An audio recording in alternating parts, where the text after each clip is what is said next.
Algar Productions. This is the Post-Atomic Horror, the most comprehensive Star Trek podcast ever produced. Your hosts are Ron Algar Watt and Maggie Robotham.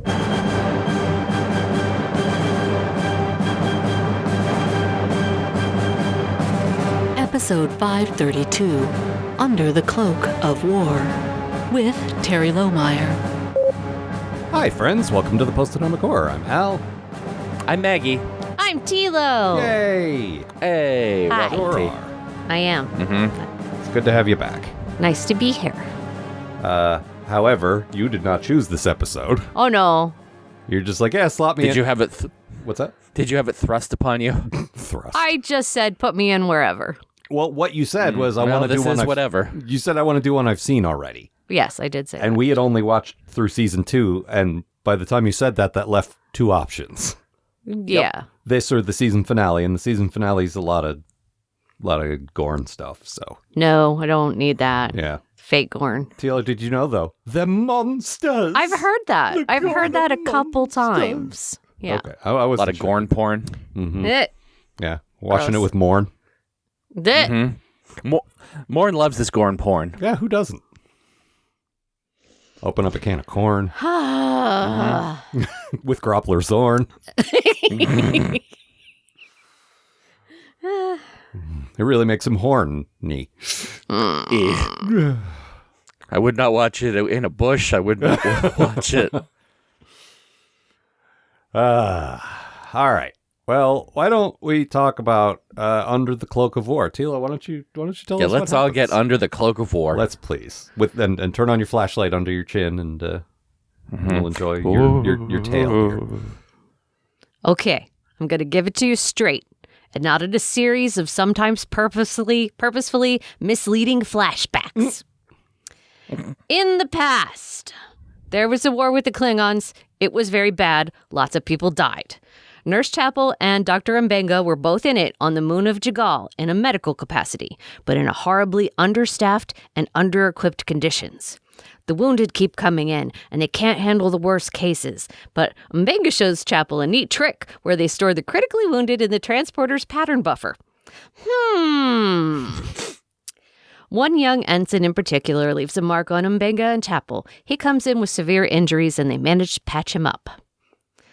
Then a mean-looking Andorian named Trask tries to convince Mbenga to go on a mission to kill the mean old General Dakra, who's slaughtering anyone who isn't a Klingon.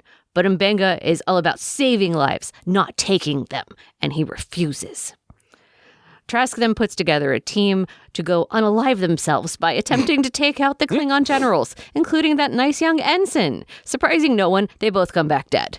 Mbenga downs an energy drink and heads out to do the job himself.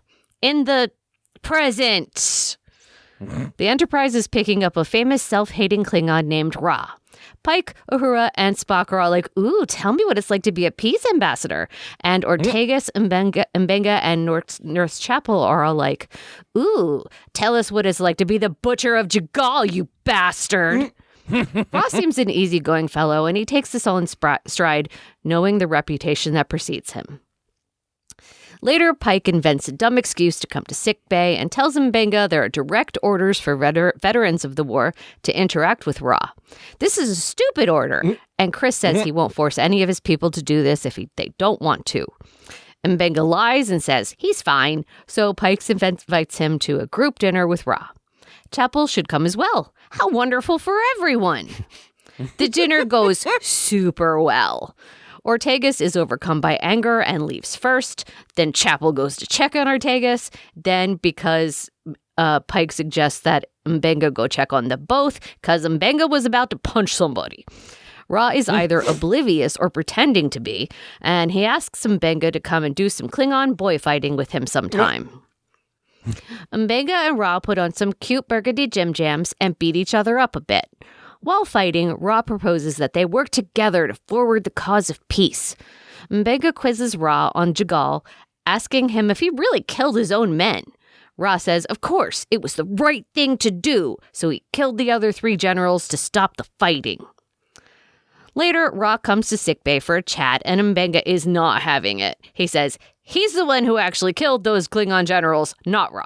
Ra says that while he was a coward then, he accepted the blame/honor to get Starfleet to trust him. M'Benga still has that knife that he killed the other generals with, and as Nurse Chapel enters, Ra falls down with that very knife in his chest. Chris was like, "Hey, buddy, what happened?" And M'Benga was like, "He came at me, bro." And Chris was like, "'Kay, the end." Never forget, Joseph M'Benga killed a bunch of guys. Oh my god. A ton of people. He killed some in war, which doesn't, that's different. But he straight up murdered that guy. Yeah. He straight up did a murder. They tried to go artful with it and show it from Christine's POV, so she's only watching sort of silhouette, but it's still really obvious what happened. It's, yeah. I don't love the characterization of Dr. M'Benga as, fucking Solid Snake, Yeah. like the guy that they send in to kill all the guys. Well, we know that he made this, as Tilo calls it, energy drink. I'm just picturing him, picking up a collection of those tiny bottles from convenience store and just, chugging them down. Yeah. I've had a Monster, and that is absolutely what those do to you. No, I'm talking about the little energy shots up at the counter. The 5-hour yeah, energy. I've had those too. The ones when our friends English and Irish Gav came over, they're like, "Why do you Americans need so much energy?" We're so No, tired. I- We're so tired. I took 2 shots of those back when I was doing my finals in college, and I almost vibrated through a wall. Oh my god, no. I once took 6 caffeine tablets, which is 1,200 milligrams. Good gravy. I was 16 or 17, and I dare not contemplate how close to death I came. Yeah, But- seriously. Anyway, I was self-medicated. Your heart moved away. Yep. Well, if someone had just given me some Ritalin or Adderall, I wouldn't have needed to do that. But anyway. Yeah, makes sense. But yeah, because he's the guy who invented this crazy war drug, everyone's like, "You're the only one who can stop everybody." And he was a secret fighter, a secret Yeah. assassin, basically. And I don't mind, it's just like we said with La'an. I don't mind a character having, post-traumatic stress. That's fine. He went through the war, of course. And I don't even mind that it's him and Chapel both. But yeah, turning him into the killer guy is really, this guy? I don't think that most adults have the time in their lives to train to both be an elite assassin and a doctor. Those are two. That's so much work. You need so much training to do both of those. And a dad. Yeah, well, I mean, anybody can be a dad. And wow. Okay. A good dad. Different. Yeah. Not the stepdad. You're the dad that stepped up to. Yes, yes. And a fisherman on top of all that. I know a lot of stuff about this guy, it turns out. Is he a fisherman? Oh, yeah. He's got a fishing hat and everything. Oh, wow. Yeah, That's great. Yep. That doesn't take as much skill as, elite No. Of course not. assassin. But I'm saying, in addition to all these professional considerations and personal considerations, he still has time for hobbies. Yeah, it's good. It's good to have work-life balance. Yeah, but he's got just love room the for idea- all that is what I mean. Yeah. Yeah. That's a lot. That's a lot of time. I just like the idea that he's like, well, in my spare time when I'm not hurting people, I'm going to go out and hurt fish. I bet he's a catch and release. Does he have a fish fear me shirt? If not, I want to see that so badly. I'm sure there must be. When they did the episode with him in his fishing hat, I'm sure there's fan art teasing that out to more ridiculous fishing things. Klingons hate me, fish fear me. I'm just picturing him out in a boat with Ernie. Here, fishy. Oh, yeah. Come on, get in the boat, fishes. Tilo, I have to. Did you? Is that Andorian's name Trask for real? Yeah, his name is Trask. Wow. Why? It's his last name, but yeah. Okay, but even still, because I mean that's famously a character from the X-Men, but it's also a character on the soap that we watch. Yep. Yeah. Yep. Popular name. That was a cool, mean looking, and it was cool and mean looking. He looked tough and also very cool. Well, we talk about when they cast exactly the right sort of face for whatever alien they're playing, and this was a good Andorian. Some of that was the a makeup, real good Andorian. but I think what they started with was a good face that they made a little better. And actually, that leads me to the Klingon guy, which is your good thing, right, Maggie? Oh, yeah. I love Ra. Fascinating character, played by a great actor with a gorgeous voice. Oh, Sorry, real quick. The actor's name is Robert Wisdom. That's a good oh wisdom. wow. Great name, too. Hababa. Hababa.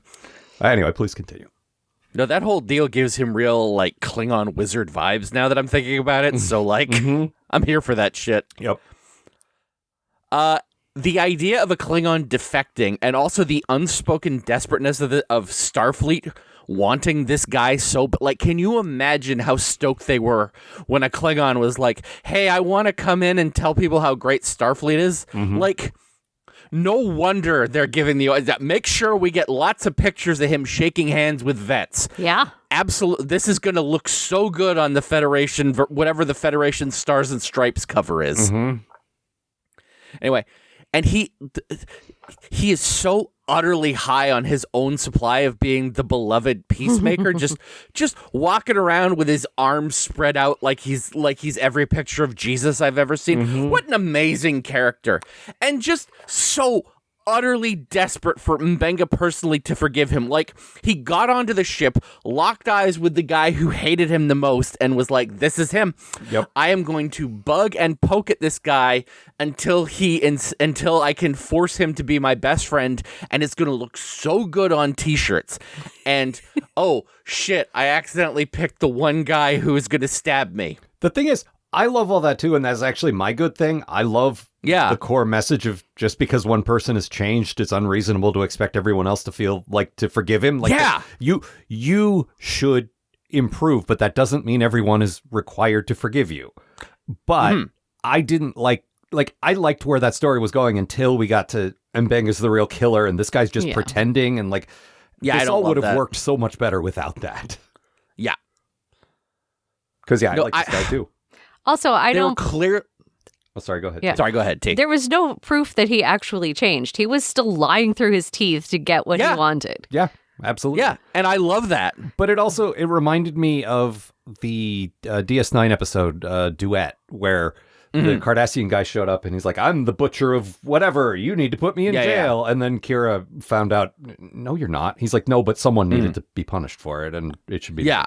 And But that's the... Oh, sorry, go ahead. Well, it's such a this one guy is like, no, we did horrible things and I am taking that on because someone should, I need to go to jail.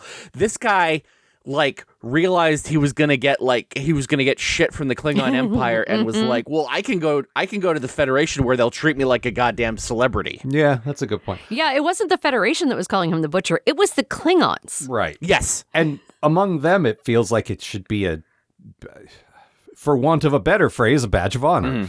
If you're the butcher of something and you're a Klingon, that means you're a good thing, right?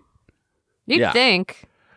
Did you guys have trouble adjusting to the fact that we're in this period where just Klingons are we've spent so long since Worf and everything else, the Klingons are our friends mostly, and there's a lot of good Klingons, and now we're in that pre-original series era where it's just these are all bad guys and you can't trust any of them, and they're all obviously stand-ins for the Russians or whatever. Yeah. It was weird for me to adjust to oh yeah, they all hate, it felt like Star Trek 6 before everyone was like, oh right, Klingons could be okay. You know what I mean? That was I sort of put this in a box in my head with Star Trek 6. It's well, this is the war Kirk was fighting in that made him into what he is in Star Trek 6. No, that's because the Klingon bastard that and the killed dead his son. kid. Yeah. Look, it can be two things. That's true. Captain Kirk can have two feelings. I don't think he can. Well, sex and lust. He can have many feelings, just not at the same time. No. Sure. Just one, and then put that aside and have another one. Yeah. And so on. But I don't know. It's just because Star Trek, all the series bounce back and forth through time. Sometimes it's right, we hate these guys right now. That's it was just a hard adjustment for you to make for the first third of the episode. Just pick, guys. You got to pick a timeline. No, we don't. Fair enough. I don't even mind that. I don't mind an anthology kind of thing where we're jumping around. It's just, oh right, yeah, these aren't our friends now. No. Yeah. They called our ship garbage. That's why everyone. No, they said that it should be hauled away as garbage. Oh, you're right. All right. Yes. Sorry, I don't speak Klingon-y. Now I want to watch Trouble with Tribbles again. Yeah, you should. It's a good episode. It is a good episode. Star Trek's good. Yeah. Weird. It can be. Yeah. Can also be garbage. Mhm. Or garbage. Garbage. Gila, we've done our good things. What do you got? You guys took all the good things, and so I cheated a little. No, and you didn't. I said, I love my girlfriend Ortegas, and I love that she doesn't give a damn about your hollow peace ambassador work. She was amazing. Yeah. She was so mad. Yeah, I don't mind an inflexibly mad character if there's like there's still some nuance there, and she's so likable. Yes. It's like this is obviously what they've been trying to do with La'an, but it works. Yes. With her. Well, there's that that great bit where she's pacing outside of the captain's quarters, and Mbenga finds her. They have a great conversation. Oh, that scene Yeah. is so like, good. He's like, you just need to put on the Starfleet face. Yeah. It's like, no, I also hate this guy, but like, I get it. Mm-hmm. And the other thing I like is, like, we've got 3 characters who are veterans of the war, but Chapel and Mbenga know this guy personally, whereas Ortegas has just heard about him. Yeah. Mm-hmm. Like, she didn't fight it in the Battle of Jagal. She was probably doing pilot stuff. Well, I mean, it's we're in space time, so there were probably lots of battles in lots of places. Oh, yeah. It's a weird coincidence that these 2 officers happen to be in the same place as this. Well, I Yeah. assumed that they bonded then, and then like they're friends, and then he's like, Yeah. "Hey, I'm going to be on Enterprise. I Why would don't you come with imagine. me?" Yeah, exactly. Like But- he's looking Yeah. for support staff, and he's like, Yeah. I love this nurse. She's coming with me. Yeah. Yeah, I assume when they make you the chief medical officer of the flagship, you get to pick your staff. I would imagine so. Yeah. But anyway, yeah, the Ortegas thing is very good. Yeah, she's great. Also, I love her. it's not a cheat because everyone only comes on for 1 episode a series. So like if that's your overall good thing for Strange New Worlds, like do it. Yeah. Like if you want to talk more about her, go ahead. Not just how hot she is though. You got to say more stuff. Oh, she had a very Although her sharp. hair is very she has pretty. a very sharp haircut. It's good. Mhm. It is good. Okay. No, I just like. She seemed almost angrier than Mbenga and Chapel, and they were there. So it was just interesting to me. I feel like they're more sort of polished officers where she definitely fits that mold of like the hothead pilot. Like she doesn't have a lot of control over emotions, but she usually just sits at the console and does her job, and it doesn't matter. Also, maybe because they were there, it's more trauma than anger. Yeah. Could be, yeah. I mean, if you're on the ground versus being a pilot, like if you're doing mostly like space fights, then like you're not actually seeing Klingons, you're seeing Klingon ships. But a lot of what we saw with Chapel and Mbenga was, yes, they have medical training, but also they're having to do some engineering. They're having to do some counseling. Like when you're in the field and 5 guys are dead, you kind of have to step up and do a lot of jobs. Yeah. So she might not have just been a pilot as well. When she was fixing the transporter, I'm like, when did Chapel become an engineer? Well, she had to be. Yeah. And that's a pretty The engineer standard- exploded. That's a pretty standard war thing. Yeah. And Clint Howard is like, the engineer exploded. You have to do. We haven't even- I put you in for a we haven't promotion talked to about engineer. we haven't even gotten into this yet. Yeah. I was talking to Al about how hot someone was, and he said, everyone on the show is hot. And then immediately Clint Howard showed up. Hey, you guys talking about me? No, Clint. Two things. I will say, not hot, not particularly attractive. Better looking than he has looked in the history of whatever. I was just gonna say, man, like this is the hottest I've ever seen Clint Yes, Howard. exactly. Yeah. Like he's aged into a look that works for him. Yeah. Whereas before he's proportioned weird, but like he grew a beard that helps. We like to refer to that as a real troll-looking individual. I'm trying not to be cruel about him. I think he leaned into his goblin-y looks. The other thing I wanted to say though is at first I was like, Clint Howard, and then I thought about it. It's like, no, yay, Clint Howard. Like, yeah, man. So many of these new shows feel like new Star Trek is such a different thing from old Star Trek, and when you bring back a Clint Howard or a Jeffrey Combs, it's like, no, you're still connected to the rich tapestry of everything else. This guy's been in, I can't remember, Memory Alpha said like 6 series. Like I think he skipped Next Gen, but otherwise he was in original series, DS9, Enterprise, Voyager, I think. Like he was definitely in Disco. I remember that. Yep. Like dudes... Like, and as far back as the Corbomite maneuver, which was like episode 5 or some shit. Like, dude's been here since the beginning. I don't know. It was great seeing him. Yeah. Yeah. He was nobody. He was like the commander No. on the ground, but still, you know. It was nice. It was nice seeing an old friend. Yeah. Mm-hmm. But Maggie, your bad thing kind of involves him, doesn't it? Yeah. So the half of the episode we spend in the camp, like everyone's wearing their Starfleet armor, and I hate the Starfleet armor, and I really hate the casual war jackets that they wear because they look way too Battlestar Galactica.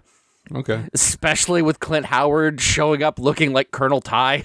I don't think anyone considered that. I think that show's not really on anyone's radar anymore, but... All I could... I'm just watching. I'm like, God damn it, Bill, I had no frickin' idea. You just wanted to haul that out again. Yeah, I haven't gotten to do that in years. I know. No one talks about Battlestar Galactica anymore. Which is too bad, because it was 2/3 of a good show. Yeah, man. I should watch that again. And then drop off at a certain point. That Yeah, jacket. we did... what was it? Oh God. Oh, please. Oh, we did 22. I think it was... the episode was 22 Yeah, for... we were in the dead year. Yep. And fucking... God damn, that show was good. Yep.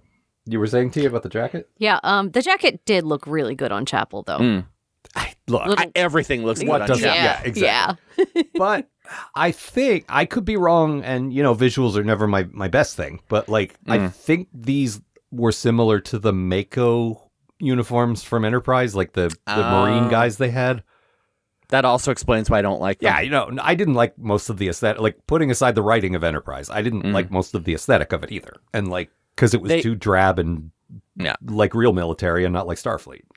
Yeah, they rolled we got to see these in Discovery a lot too. Yep. Just the and it's like it goes up a bit from when they wear away team mission uniforms. It doesn't bother this me. thing's got like a sculpted front with like my color on it, and like It doesn't bother hate me, this but shit. I get why you don't like it, but it's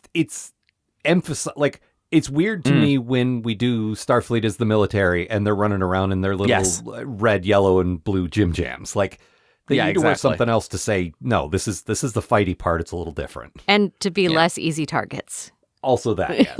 Yeah, like I've pointed this out before. The point of the shirts, like the colorful shirts on an aircraft carrier, is so that you can see your guys from far away. That's what this tradition is based on. And you don't want to see these guys from far away. So no. yeah, exactly. Everyone I've wear seen the black black, all uniforms. black everything. Tilo, what was your bad thing? My bad thing is, if I wanted to watch MASH, I would just watch MASH. Yeah. There's too much medical warfield crap that I don't care about at all. Yep. I didn't care about most of the war stuff at all. No, me neither. It's not really the reason I watch Trek. No. Except for DS9. That part's fine. I feel like there are war stories that could, like, we like a good, submarine chase story. Oh, yeah. And there have been other things like that. But yeah, when you get down on the ground and you're doing like explosions all around and you're in a tent, like, blech. It was kind of neat to see blood in Star Trek medical stuff, though, because usually they're just like, we'll put this up against your neck and you're all better now.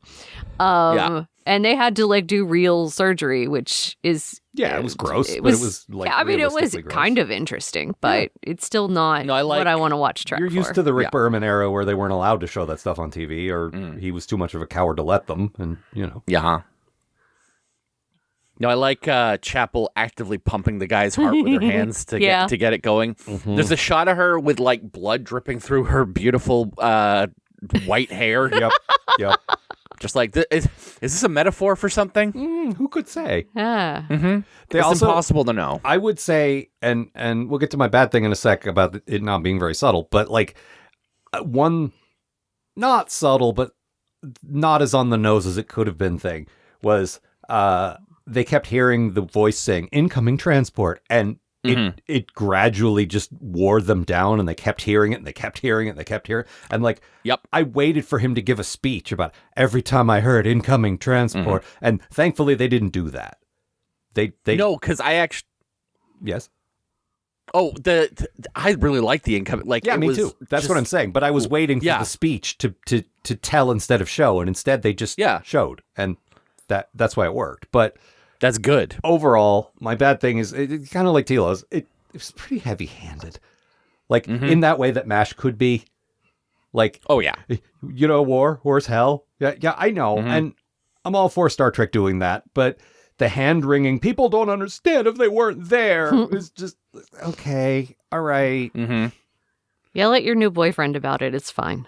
Wait, what new boyfriend? Spock's her new boyfriend. Oh, yes, of course. Oh, yeah. At this There was some juncture. good movement on that relationship where he's like, I want to help you, and I seem unable to help you, and I am disappointed that I cannot. I'm like, that was good. Yeah, she's like, I need time alone. And he was like, oh, you mean alone with being not here? Uh-huh. Which he was not getting. It's very much like your first teen relationship, and you're just like, Well, and did I also- do something wrong? Also, he's only dated, like, I assume, the one Klingon. Oh, like, yeah. Or the one Vulcan. I was going to you say, know? wait, what Klingon? Oh, God, yeah, where's that episode? That'd be fantastic. Yeah. I mean, he's getting chummy with him already. Oh, yeah. I liked. Spock invented the Raktajino. He brought it to. He brought it to Yeah. Starfleet. It's like I programmed the replicator to make Klingon coffee. Like, oh, nice. And Ra's like, Yeah. I don't want any of that dumb, boring Klingon shit. I'm moved past that. And everyone else is like, this is delicious. We need to program every replicator with this. Yeah. This is going to be huge. I don't do Klingon stuff anymore. I'm cool now. This might be too intense for you, but your next generation is going to love it. I just love the idea of Ross slugging back a root beer. This stuff's great. You ever put a scoop of vanilla ice cream in it? Oh, delicious. No, he was all about the prune juice. I did Oh, like it's a warrior's drink. Yeah. I did like him, and I did like his voice. I thought some of his makeup was a little Yes. not good. Like, it looked like he was wearing a hat. It didn't, Yes. It didn't look like he had a Klingon forehead. It looked like he had put one of those latex Klingon foreheads you could buy at, like, the whatever Universal Studios or whatever, like, just on his head, and that was it.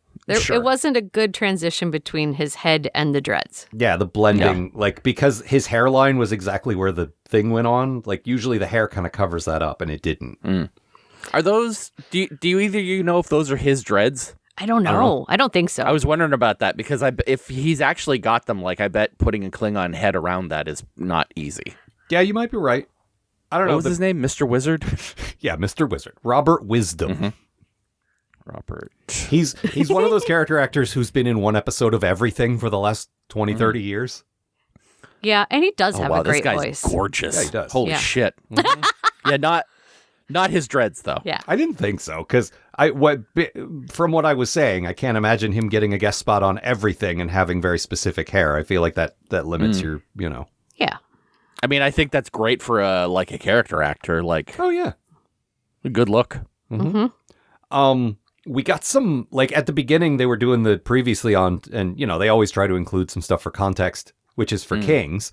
And so they showed us some stuff heard from that. Disco, Yeah. Yep. which was weird. We saw the stupid jackass fucking Brian Fuller Klingons and, like, ugh.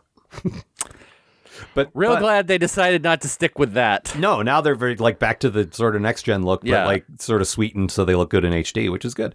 But all of that served to remind me through the episode, every time people were dying everywhere and they talk about millions of people dying, Michael Burnham started all of this. This is all her fault. Yep. And once again, Michael Burnham has in no way paid for her many crimes. Oh, no, she is gone. Just buggered off to the future and everyone forgot about it. She got a real nice house with her hot boyfriend in the future. And a cat, and a good cat. She's a And queen. a good cat. Yes. Yep. They, And cats live forever in the year 3000. but they have no record of Michael Burnham because her going to the future meant they had to scrub all that, which means the future doesn't know that she was responsible for the Klingon War. War criminal. Massive war criminal. I just love the. Hey, so what started the Klingon War? Vulcan, hello, mumble, mumble. Yeah. Something Michael about Burnham? it. Something about an apple. We think it was about an apple. Yes, that sounds right. That makes sense. Yep. Yeah. Yep. Sure. Yep. Can't be anything else. Nope. That's got to be it. Something about binary stars, I think. I don't know. Yeah. I liked Pike in this one. I liked how hopeful and sort of naive he was. Yeah. Yes. That was very good. Like, no, but peace. And everyone's like, dude, that's great on paper, but also no. Yeah. And I like that. Well, it's But- like the vision of Starfleet going up against the reality of a Starfleet that is still having wars, you Yeah. know? Exactly. And he cooks the dinner, of course, like he does. But I like Pike being a cook, but it's, to me, dangerously close to Cisco. And then in this one, he makes jambalaya. It's like, come on, man, that's Ben's thing. Make something else. There's literally a million other foods you could You have could make up an chosen. alien thing if you wanted, but yes, Yeah. also on Earth, there's a million things. Here's some pasta, Yeah. like with red sauce. It's Yeah. great. Try it. Yeah. I mean, make it for a Klingon with blood sauce, but they're, fun. Yeah. And put the red sauce on some worms. Perfect. Where you find a worm. It's under the sauce. Yeah, just go find one worm. Your time starts now. What else? I will say, while Pike was naive, he also, there's the bit, and Tilo talked about this, when Ortegas, has a little temper tantrum, and I don't mean to diminish it. She just says, I can't do this, and leaves. And then Chapel's like, ooh, I have an out. As a nurse, I need to make sure she's okay. Yep. But then I'll give Pike credit. He's like, shit, Joe doesn't want to be here either. You wanna go make sure they're both okay? Maybe let's get all of you guys out of here. I thought that was good diplomacy. Yeah. We're gonna put this guy with Uhura, who's really bonding with him. And that was strange to me too. I liked sort of young idealistic Uhura being like, yeah, peace with the Klingons. Why not? I haven't been to war, sure. But yeah, it was at odds for me with Star Trek VI, where they come to the Enterprise for peace, and she's like, no, man, I hate them. Well, I mean, there's a long time in between. I know. Yeah.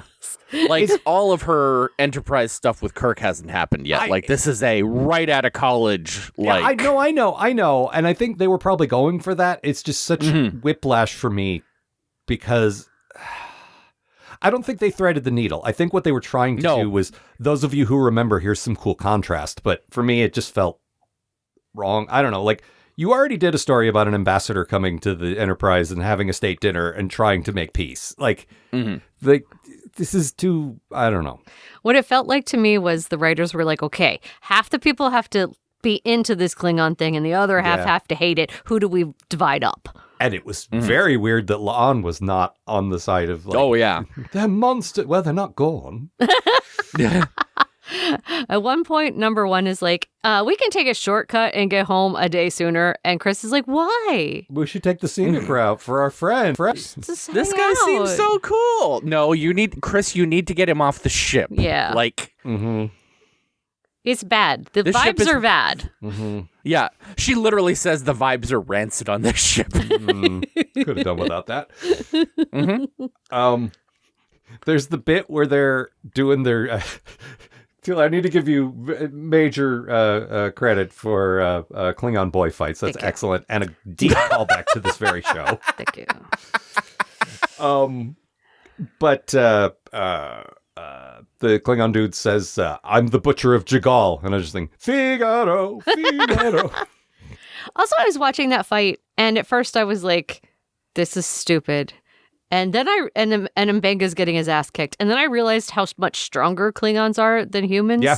And so Mbenga was actually doing okay. I think I had a problem with that fight. It wasn't very visually interesting. They just sort of pushed against each other. And I get what they were going for. You were saying it's like jujitsu or something. Like judo, sort of. Or judo, Yeah. I get that. Well, that's the thing. Judo's using the opponent's strength against... And that's cool, but... Yeah. When we're watching it, it just looks like two middle-aged men pushing each other, and it's not very interesting.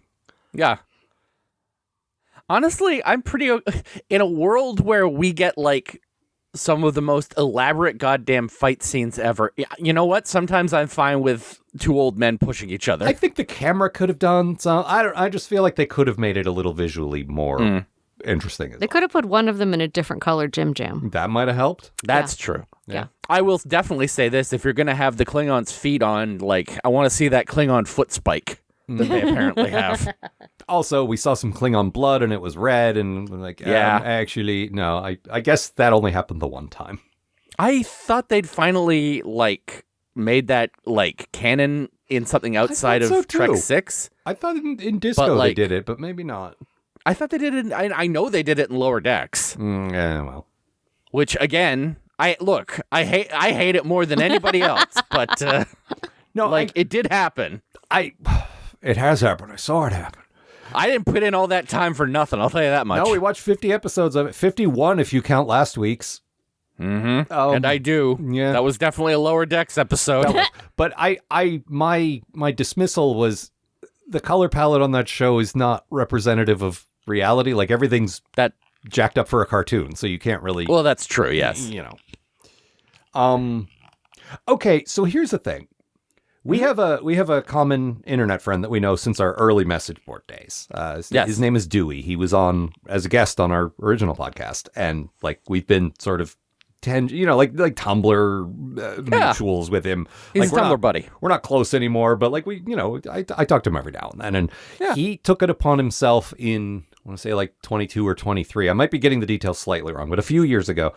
He's like, I've never watched Star Trek. I'm a nerd. All my friends love it. Maybe it's time. Mm-hmm. And he set out to watch everything, and he's watched everything.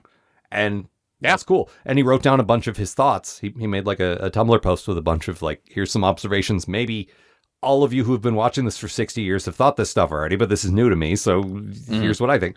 And one thing he pointed out that I cannot forget now is how no starship in the history from Archer all the way through to the late disco era has a camera watching the various areas on the ship. Yeah. Like there's no security cameras. He says Walmart has that now.